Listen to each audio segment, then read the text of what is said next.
পাক অধিকৃত কাশ্মীরে রাজনৈতিক ও সামাজিক অস্থিরতা যেন নতুন মাত্রা পেল। পাকিস্তানের প্রতিরক্ষামন্ত্রী খোয়াজা আসিফের একটি মন্তব্যকে ঘিরে নতুন করে বিতর্ক তৈরি হয়েছে। আন্দোলনকারীদের সঙ্গে আলোচনার সম্ভাবনা কার্যত উড়িয়ে দিয়ে তিনি বলেছেন, তার দৃষ্টিতে পাক অধিকৃত কাশ্মীরের বিক্ষোভকারীরা ভারতের মতোই শত্রু। আর এই বক্তব্য শুধুমাত্র যে একটা রাজনৈতিক বিতর্ক বাড়িয়েছে তা কিন্তু নয়, বরং ইসলামাবাদের নীতি, কাশ্মীরে প্রশাসনিক পরিস্থিতি আর ভবিষ্যতের সম্ভাব্য রাজনৈতিক সমাধান নিয়েও একাধিক প্রশ্ন তুলেছে। দীর্ঘদিন ধরে পাক অধিকৃত কাশ্মীরের বিভিন্ন অংশে সাধারণ মানুষের মধ্যে ক্ষোভ জমে উঠেছিল।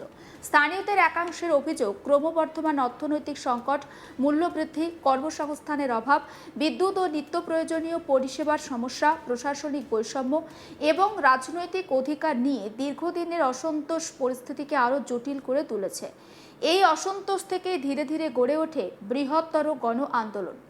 গত এক বছরেরও বেশি সময় ধরে এলাকা জুড়ে একাধিক বিক্ষোভ, ধর্মঘট, অবরোধ এবং গণ মিছিলের খবর সামনে এসেছে। বিভিন্ন নাগরিক সংগঠন দাবি করেছে, ইসলামাবাদ দীর্ঘদিন ধরেই এই অঞ্চলের মানুষের মৌলিক চাহিদা ও রাজনৈতিক দাবিকে গুরুত্ব দেয়নি। অন্যদিকে পাকিস্তান সরকার আইনশৃঙ্খলা এবং নিরাপত্তার প্রশ্নকে সামনে রেখে কঠোর অবস্থান নিয়েছে। এই আবহেই শুরু হয়েছে পাক অধিকৃত কাশ্মীরের নির্বাচনকে ঘিরে রাজনৈতিক উত্তেজনা আরও বেড়েছে। ভোটে প্রথম দফাকে কেন্দ্র করে একাধিক স্থানে বিক্ষোভের খবর প্রকাশ্যে আসে। আর এই প্রতিবেদন অনুযায়ী সোমবার আর মঙ্গলবারের মধ্যে নিরাপত্তা বাহিনীর গুলিতে অন্তত 20 জন নিহত হওয়ার অভিযোগ সামনে এসেছে। যদিও এই ঘটনায় পাকিস্তান সরকারের পক্ষ থেকে কি ব্যাখ্যা দেওয়া হয়েছে তা স্পষ্ট নয়। নিহতদের প্রকৃত সংখ্যা এবং ঘটনার পূর্ণাঙ্গ বিবরণ স্বাধীনভাবে যাচাই করা যায়নি। এদিকে নির্বাচন প্রক্রিয়া নিয়েও প্রশ্ন তুলেছেন আন্দোলনকারী সংগঠনগুলির একাংশ। তাদের অভিযোগ, পাকিস্তানি সেনার সহায়তায় ভোটে কারচুপি হয়েছে। আর এই অভিযোগের প্রতিবাদে রাওয়ালকোট থেকে মুজফ্ফরাবাদের উদ্দেশ্যে একটা বিশাল মিছিলের ডাক দেয় জয়েন্ট আওয়ামী অ্যাকশন কমিটি। সংগঠনটির দাবি ছিল যে জনগণের মতামতকে উপেক্ষা করে প্রশাসন একতরফাভাবে পরিস্থিতি নিয়ন্ত্রণের চেষ্টা করছে। তবে পাকিস্তান সরকার এর আগে এই সংগঠনকে নিষিদ্ধ ঘোষণা করেছে। পাক প্রতিরক্ষামন্ত্রী খোয়াজা আসিফ তিনি ঠিক কি বলেছেন আসল শোনায়।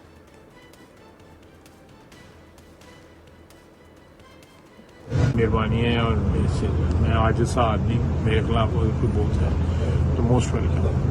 मुझे इस चीज़ से ना गूगर्स है, ना मैं कमेंट करना चाहता हूँ। सर, जो फोर्सेस पे हमले कर रहे हैं लोग, फोर्सेस के नौजवानों को शहीद कर रहे हैं, क्या उनके साथ डायलॉग होगा या नहीं जी, मेरा नहीं ख्याल कोई डायलॉग होगा। जो जिस तरह मैं फिर दोबारा कहूँगा कि मैं इनको हिंदुस्तान के साथ जो है ना, इन लोगों को ब्रैकेट करता हूँ, उसी ज़ुमरे में इस्तेमाल इनको शुमार करता हूँ जिसमें हम हिंदुस्तान को दुश्मनों की सफ में देखते हैं। ये लोग भी पाकिस्तान दुश्मन हैं। সবচেয়ে বেশি আলোচনায় এসেছে পাকিস্তানের প্রতিরক্ষামন্ত্রী খোয়াজা আসিফের বক্তব্য। সাংবাদিকদের প্রশ্নের উত্তরে তিনি স্পষ্ট জানিয়ে দেন, আন্দোলনকারীদের সঙ্গে সরকারের আলোচনার কোনো সম্ভাবনা নেই। শুধু তাই নয়, তিনি বলেন, যেভাবে তিনি ভারতকে পাকিস্তানের প্রতিপক্ষ হিসাবে দেখেন, ঠিক একইভাবে পাক অধিকৃত কাশ্মীরের আন্দোলনকারীদেরও শত্রু হিসাবে বিবেচনা করেন। এই বক্তব্য রাজনৈতিক বিশ্লেষকদের একাংশের মতে অত্যন্ত তাৎপর্যপূর্ণ, কারণ কোনো গণ আন্দোলনের ক্ষেত্রে সাধারণ সরকার আলোচনার পথ খোলা রাখার বার্তা দেয়। কিন্তু এখানে তার উল্টো ছবি দেখা যাচ্ছে।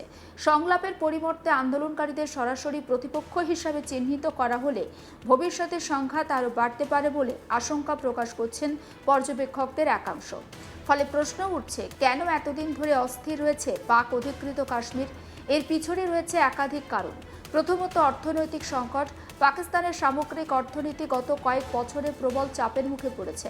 মূল্যস্ফীতি বেড়েছে, বৈদেশিক মুদ্রা রিজার্ভ কমেছে এবং উন্নয়নমূলক প্রকল্পে প্রভাব পড়েছে। এর প্রভাব পড়েছে পাক অধিকৃত কাশ্মীরেও। দ্বিতীয়ত, প্রশাসনিক প্রতিনিধিত্বের প্রশ্ন। স্থানীয়দের একাংশের অভিযোগ, গুরুত্বপূর্ণ নীতি নির্ধারণে তাদের মতামত যথেষ্ট গুরুত্ব পায় না। সিদ্ধান্তের অধিকাংশ ইসলামাবাদ থেকেই নেওয়া হয়। আর তৃতীয়ত, নাগরিক অধিকার এবং মত প্রকাশের স্বাধীনতা নিয়ে বিতর্ক। মানবাধিকার সংগঠনগুলোর বিভিন্ন সময় অভিযোগ, বিক্ষোভ দমনে কঠোর পদক্ষেপ নেওয়া হয়েছে এবং রাজনৈতিক বিরোধিতার ক্ষেত্র সংকুচিত হয়েছে। যদিও পাকিস্তান সরকার নিরাপত্তার স্বার্থে এইসব পদক্ষেপকে প্রয়োজনীয় বলে ব্যাখ্যা করে। চতুর্থত, নির্বাচনকে কেন্দ্র করে বিশ্বাসযোগ্যতার সংকট। বিরোধী পক্ষের অভিযোগ নির্বাচন পুরোপুরি স্বচ্ছ নয়, প্রশাসনের ভূমিকা নিয়েও প্রশ্ন তোলা হয়েছে, যদিও এই অভিযোগ পাকিস্তান সরকার প্রত্যাখ্যান করে থাকে। এদিকে পুরো পরিস্থিতি নিয়ে সরব হয়েছে ভারতও। নয়াদিল্লির বক্তব্য, পাক অধিকৃত কাশ্মীরের মানুষের ক্ষোভ মূলত অর্থনৈতিক শোষণ, মৌলিক অধিকার হরণ এবং প্রশাসনিক নিপীড়নের ফল। ভারত বরাবরই দাবি করে এসেছে জম্মু কাশ্মীরের এই অংশ ভারতের অবিচ্ছেদ্য অংশ এবং পাকিস্তান সেখানে অবৈধভাবে দখল করে রয়েছে। ভারতের বিদেশ মন্ত্রকের মুখপাত্র রণধীর জয়সওয়াল নির্বাচন নিয়েও একটা কড়া মন্তব্য করেছেন। তার বক্তব্য, এই নির্বাচন শুধুমাত্র একটি লোক দেখানো ভোট। ভারতের অবস্থান অনুযায়ী এই ভোট কোনোভাবেই কাশ্মীর প্রশ্নে নয়াদিল্লির নীতিগত অবস্থান পরিবর্তন করতে পারবে না। একই সঙ্গে তিনি অভিযোগ করেন, এই নির্বাচনকে ব্যবহার করে পাকিস্তান আন্তর্জাতিক মহলের সামনে নিজেদের অবস্থান বৈধ প্রমাণের চেষ্টা করছে। তবে পাকিস্তানের অবস্থান সম্পূর্ণ ভিন্ন। ইসলামাবাদ বরাবরই কাশ্মীর ইস্যুকে আন্তর্জাতিক বিরোধ হিসাবে তুলে ধরে এবং নিজেদের প্রশাসনিক পদক্ষেপকে বৈধ বলে দাবি করে।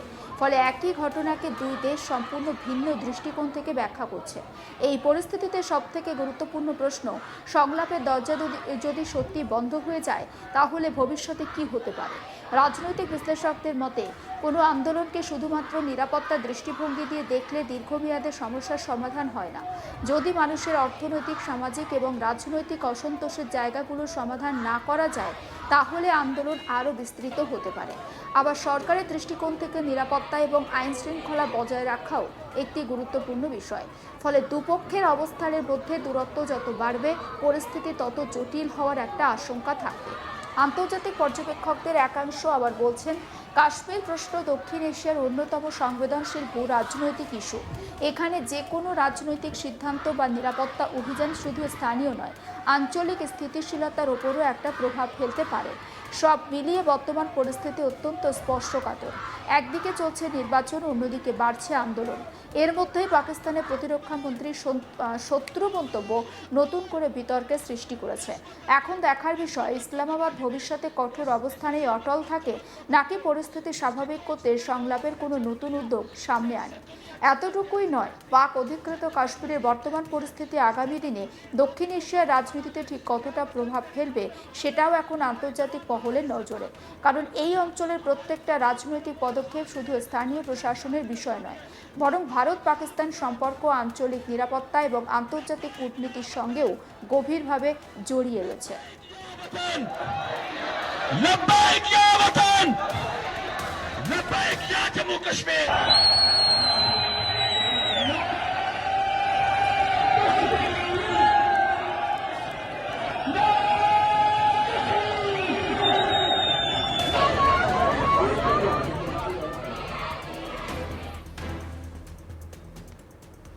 সমস্ত আপডেট পৌঁছে দেবো আপনাদের কাছে। নজর রাখুন আজ তাক বাংলায়, সাবস্ক্রাইব করতে ভুলবেন না।